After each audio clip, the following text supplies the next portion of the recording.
Welcome to Wall Chart Wednesday. I'm Julian Papczynski here at Technical Associates of Charlotte in our wonderful home office, and I'm standing in front of one of the wonderful educational tools that Technical Associates they devised, all for us to be able to learn when we get into this wonderful career path of vibration analysis. And this tool has taught me so much when I first started out as devising exactly what does one peak represent in that spectrum. And we call that signature fault analysis, as a matter of fact. We have it within the spectrum, and we also have it within our waveform. But let's stick to the spectrum because most people start learning with the spectrum. When they see one peak, it can represent so many other things than what we initially learned, which is imbalance. And how do we decipher what one fault possibly could be from another one with only one peak that's present on that spectrum? And we use this great diagnostic tool, or this measurement, which we call phase analysis. All right? So utilizing this chart, I studied this signature analysis. How many peaks do I have that are coordinating directly with running speed and its multiples? Then I said, okay, there's a bunch of problems here that all coincide at running speed where I'll only have one peak. So how do I separate and find the core problem? Well, later we devised, as I just mentioned, with phase analysis. Phase analysis is what we utilize by laws of vibration to separate possibly what an imbalance could be, but what if it's also possibly a bent shaft?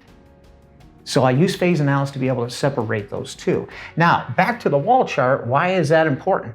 It's so important because Technical Associates is on that wonderful world of, let's say, the adage of, like the insurance companies had out there, that they put more information in here than you might ever need. So the adage with insurance was, it's better to have it and not need it than to need it and not have it. And this ideology has held true with Technical Associates for years. So the phase analysis is right up here on the chart for us within these peaks to tell you which one it possibly is. For true imbalance, they'll notate it right up here. And of course, we see that we have three different types of imbalance, and along with what the phase differences would be if I put my two sensors across that wheel or that armature that might be imbalanced, and what they do look like. If I possibly have a shiv problem on a belt drive assembly, it's listed, as a matter of fact, right here of what that phase analysis should be. And we even go so far, which is really neat, is to tell you exactly what you would be looking for on things that our friends that utilize VFDs, variable frequency drives, and the problems that go along with that, and electrical grounding faults that we have incurred.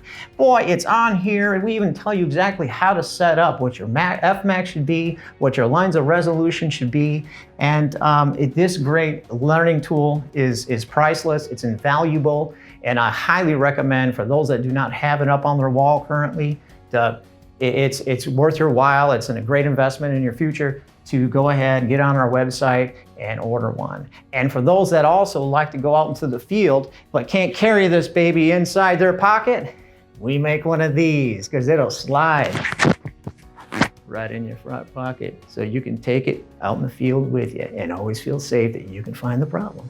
So thanks for joining me today. I'm Julian Papczynski, Technical Associates, and we look forward to seeing you out there at the future seminars.